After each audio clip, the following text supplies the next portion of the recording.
Assalamualaikum warahmatullahi wabarakatuh.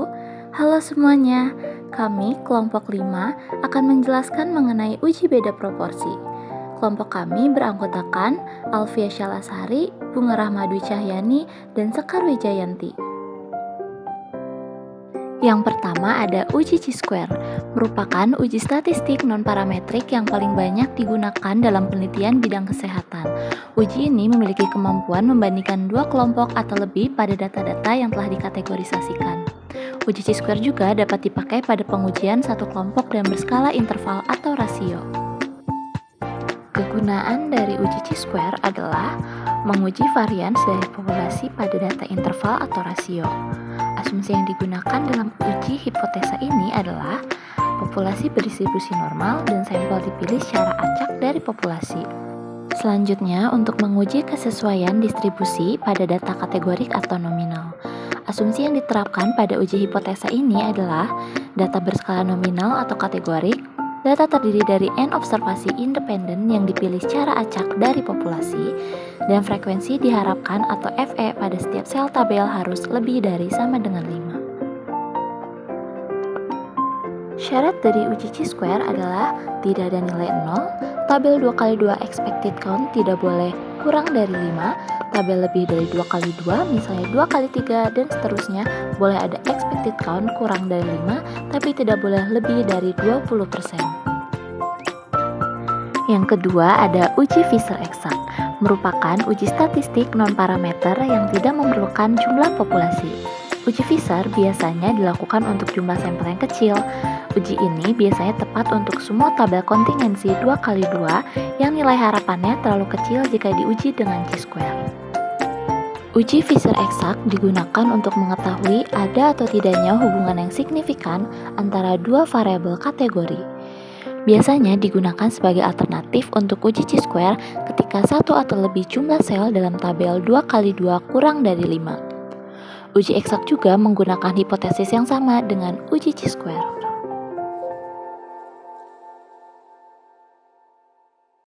Baik, di sini saya akan mempraktikkan cara menggunakan SPSS untuk menguji uji beda proporsi yaitu chi-square dan Fisher eksak. Nah, di sini saya sudah memiliki 4 data, di mana 2 datanya sudah kategorik dan 2 data lainnya ini masih berbentuk numerik. Nah, data numerik ini sudah saya ubah menjadi data kategorik dengan cara mengambil nilai tengah dari keduanya dan dikategorikan rendah dan tinggi. Lalu saya ambil nilai tengahnya karena dua-duanya merupakan data yang tidak berdistribusi normal, saya ambil nilai mediannya. Nah, untuk skor berpikir kritis sendiri, mediannya 12, sehingga saya kategorikan untuk nilai yang kurang dari sama dengan 12 masuk ke kategori rendah, dan nilai yang lebih dari 12 masuk ke kategori tinggi. Untuk skor komunikasi sendiri, mediannya 28, jadi saya kategorikan nilai yang kurang dari sama dengan 28, kategorinya rendah, dan nilai yang lebih dari 28, kategorinya tinggi. Nah, untuk uji beda proporsi ini akan saya bagi menjadi dua, yaitu pada tabel 2x2 dan pada tabel lebih dari 2x2, yaitu tabel 2x3. Nah, yang pertama akan kita uji adalah tingkat pendidikan dengan skor berpikir kritis pada tabel 2x2. Adapun yang ingin kita ketahui adalah apakah terdapat hubungan antara tingkat pendidikan dengan skor berpikir kritis dengan tingkat pendidikan sebagai variabel independen dan skor berpikir kritis sebagai variabel dependen. Selanjutnya, kita bisa buka SPSS-nya. Nah, di sini sudah saya masukkan datanya ke SPSS. Di sini datanya sudah saya masukkan. Nah, setelahnya, walaupun data pendidikan terakhir dan skor berpikir kritis ini sudah dalam bentuk kategorik, kita perlu coding agar bisa dianalisa oleh SPSS.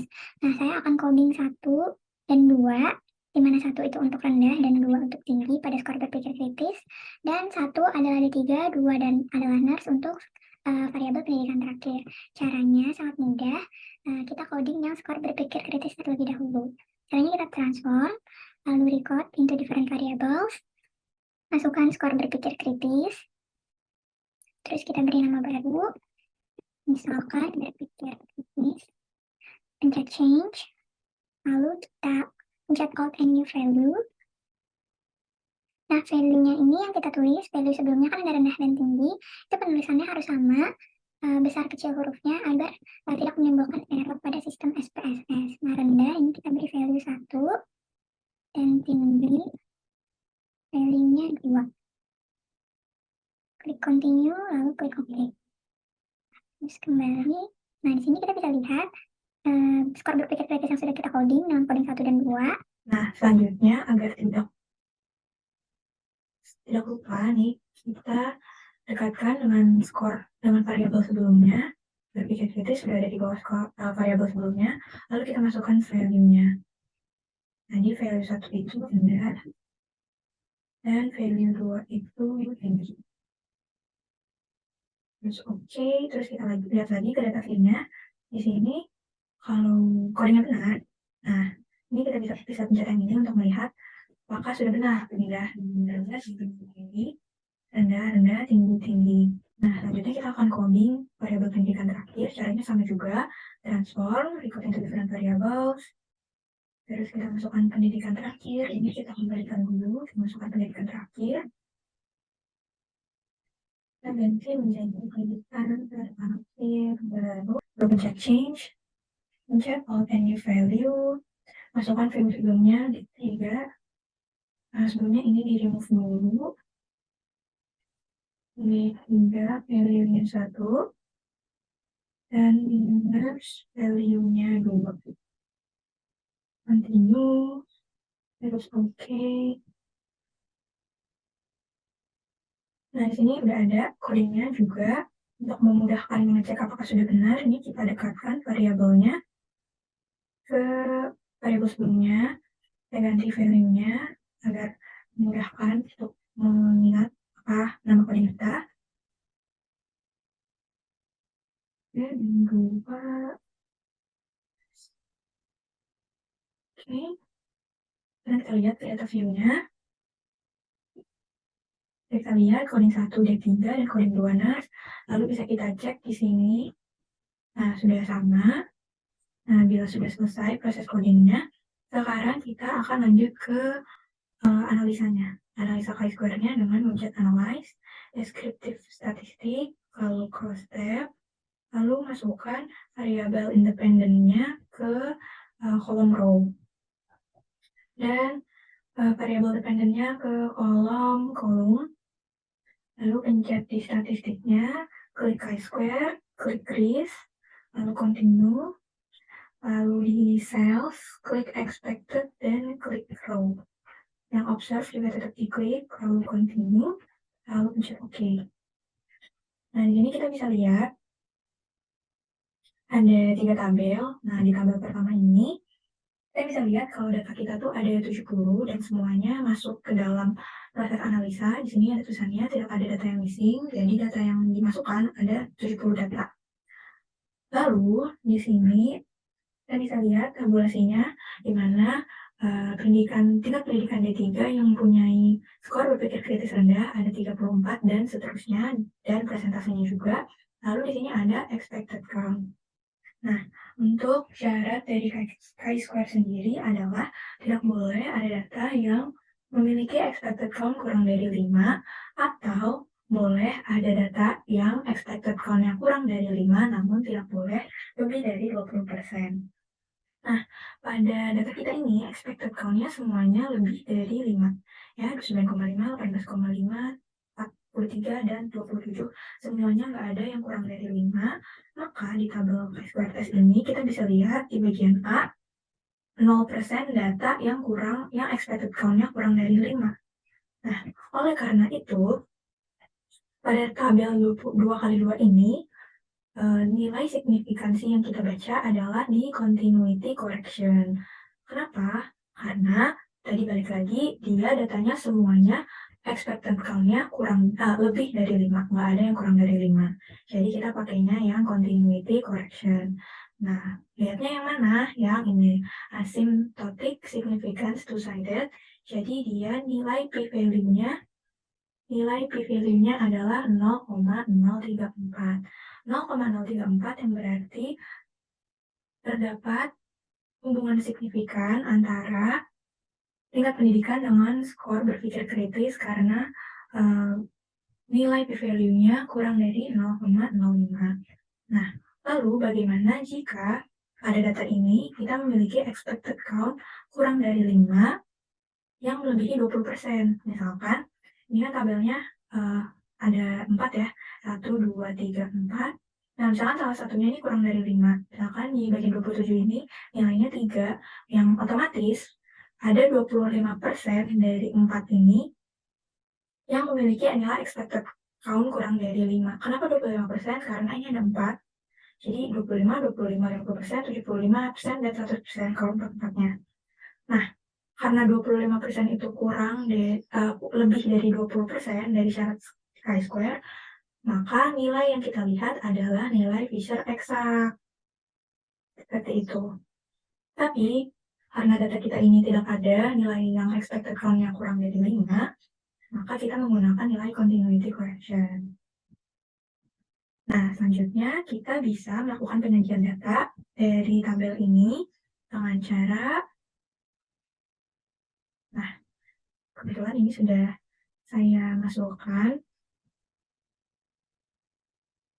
Nih, di sini kita bisa masukkan nilainya berapa, yang tingkat pendidikan ada 3 dengan skor berpikir kritis yang rendah, dan seterusnya. Untuk persentasenya juga bisa kita masukkan. Lalu p-value-nya, ini kita balik lagi. P-value-nya kenapa 0,034, karena kita pakainya yang continuity correction.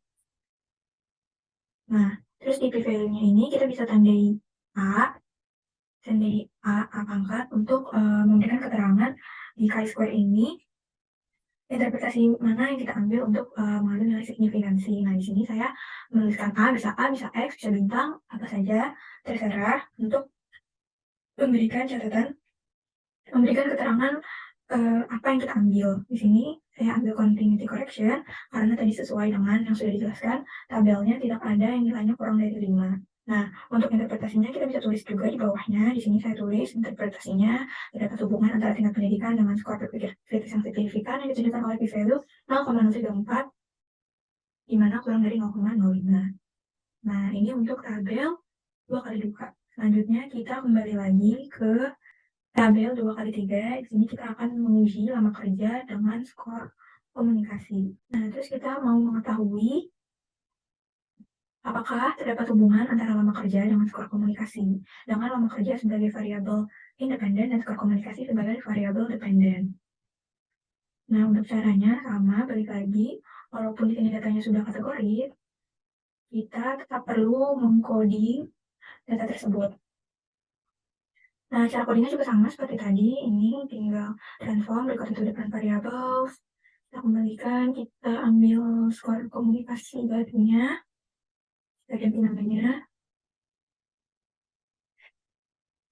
Change, terus masukkan value-nya. Ini dihapus terlebih dahulu. Value sebelumnya rendah, kita coding menjadi 1. Lalu nanti kita coding menjadi 2. Continue dan OK.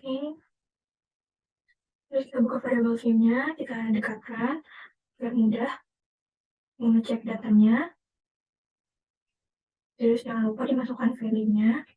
1 itu rendah dan 2 itu tinggi. Oke, kita lihat data view-nya. Ini skor komunikasi ya, rendah 1, tinggi 2. Bisa juga cek dengan seperti ini, sudah sama kanan kirinya. Selanjutnya kita coding lama kerja. Nah, di sini lama kerja kita masukkan dan nama. Nah, value-nya tadi ya ada kurang dari 5. Value-nya kita kasih 1, ini dihapus dulu. Ini add, terus selanjutnya ada 6 sampai 10 kasih tahun, secara huruf dan spasinya juga harus sama. Dan terakhir lebih dari 10 tahun. Kita beri coding dan continue. Press OK. Kita tarik ke print. Jadi value-nya ini 1 itu adalah kurang dari 5 tahun. 2 itu 6 sampai 10 tahun. Dan 3 adalah lebih dari 10 tahun. kita cek lagi di data view-nya apakah sudah sama. Di sini lama kerja 6 sampai 10, kodenya 2, lebih dari 10 kodenya 3, kurang dari 5 kodenya 1. Bisa juga pencet yang ini untuk mengecek kesamaannya. Jika sudah, sekarang baru kita analyze. Caranya sama seperti tadi, kita buka analyze, lalu deskriptif statistik, lalu cross tab. Ini kita ganti dulu. Variabel independennya lama kerja dan variabel dependennya adalah skor komunikasi. Terus statistik, chi-square dan risk. Di sales kita klik observe, expected, dan row. Lalu pencet OK. Nah, di sini kita bisa lihat sama ya, datanya ada 70, tidak ada yang missing. Nah, kenapa saya bilang ini tabel 2x3? Karena di sini skor komunikasinya ada 2, rendah, tinggi, 2, dan lama kerjanya ada 3. Kurang dari 5 tahun, kurang dari sama dengan 5 tahun, 6 sampai 10 tahun, dan 10 tahun. Nah, jadi ini maksudnya tabel 2x3. Kalau yang tadi itu, apa namanya tabel 2x2? Ya karena ini ada D3 dan nurse 2, dan rendah dan tinggi 2, jadi 2 kali 2. Seperti itu. Lalu, di sini, sama seperti tadi, kita bisa lihat nilainya yang lama kerjanya sekian, skornya sekian. Di sini ada persentasenya juga, dan yang paling penting adalah expected count-nya. Nah, di expected count-nya ini kita bisa lihat nggak ada expected count yang kurang dari 5 juga. Ya, semuanya di atas 5. Jadi, di tampil selanjutnya kita bisa lihat nih. 0 sel, 0% tidak ada yang kurang dari 5. Nah, oleh karena itu, karena semua datanya lebih dari 5 dan tidak ada data kurang dari 5 lebih dari 20%, kita menggunakan percent chi-square untuk mengambil p-value-nya. Nah, jadi di sini p-value-nya adalah 0,747. Namun, bila pada tabel ini terdapat data yang kurang dari expected count yang kurang dari 5 lebih dari 20%. Nah, biasanya kalau misalkan ada expected count-nya itu kurang dari 5, di sini ada tulisannya berapa persen. Kalau misalkan di sini ada tulisan misalkan 25, atau 21, atau 40, atau 30%, nah kita tidak bisa mengambil percent chi-square untuk mengambil nilai p-value-nya, melainkan menggunakan likelihood ratio untuk mengambil nilai p-value-nya. Nah, seperti itu. Jika sudah sama seperti tadi, ini kita masukkan ke tabel penyajian datanya. Sini udah saya masukin ya frekuensinya. Di sini presentasenya juga bisa dimasukin.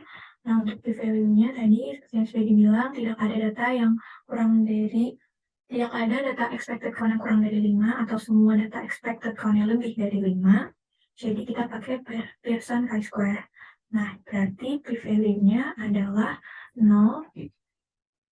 Berarti p-value-nya adalah 0,747. Ini kita beri tanda, misalkan tanda bintang. Tanda bintang yang berarti kita menggunakan percent chi-square. Nah, setelahnya kita bisa ambil interpretasi datanya, di mana tidak terdapat hubungan antara lama kerja dengan skor komunikasi yang ditujukan dengan nilai p-value 0,747 karena nilainya adalah lebih dari 0,05. Nah, sudah selesai. Tadi kita sudah belajar cara menggunakan XPSS pada tabel 2x2 dan pada tabel 2x3. Nah, untuk kesimpulannya sendiri, pada tabel 2x2, ada tabel 2x2. Nah, ini bila expected count-nya kurang dari 5-nya itu 0%, seperti pada gambar di sini 0%, atau semua expected count-nya lebih dari 5, bisa kita lihat di sini semua expected count-nya lebih dari 5, kita akan mengambil continuity correction sebagai nilai p-value di sini. Ya, jadi 0,34. Jadi continuity correction dan di bagian asymptotic significance two-sided-nya, jadi 0,034. Tapi pada tabel 2x2, bila terdapat expected count kurang dari 5 lebih dari 20%, jadi di sini biasanya ada tulisannya nih. Kalau misalkan di sini ada tulisannya 25% atau 30% atau 40% atau 80%, nah kita nggak bisa menggunakan continuity correction. Kita harus ambil p-value-nya di Fisher exact test. Ya, di bagian sini, di bagian 0,03 atau exact sig two-sided di sini. Nah, pada tabel lebih dari 2x2, yaitu tabel 2x3, 3x3, dan seterusnya, di sini kita akan menggunakan Pearson chi-square untuk mengambil nilai p-value-nya bila expected count kurang dari 5-nya itu 0% atau semua expected count-nya lebih dari 5. Di sini semua expected count-nya lebih dari 5, dan di sini tulisannya 0%. Kita pakainya Pearson chi-square. Lalu, bila ada expected count kurang dari 5 lebih dari 20%, maka yang diambil adalah likelihood ratio. Ini di bagian asymptotic significance juga. Nah, nilainya 0,746 bila di sini ada tulisan lebih dari 20%, misalkan 21%, 25%, dan seterusnya. Baik, sekian yang dapat saya sampaikan. Kurang lebihnya mohon maaf. Assalamualaikum warahmatullahi wabarakatuh.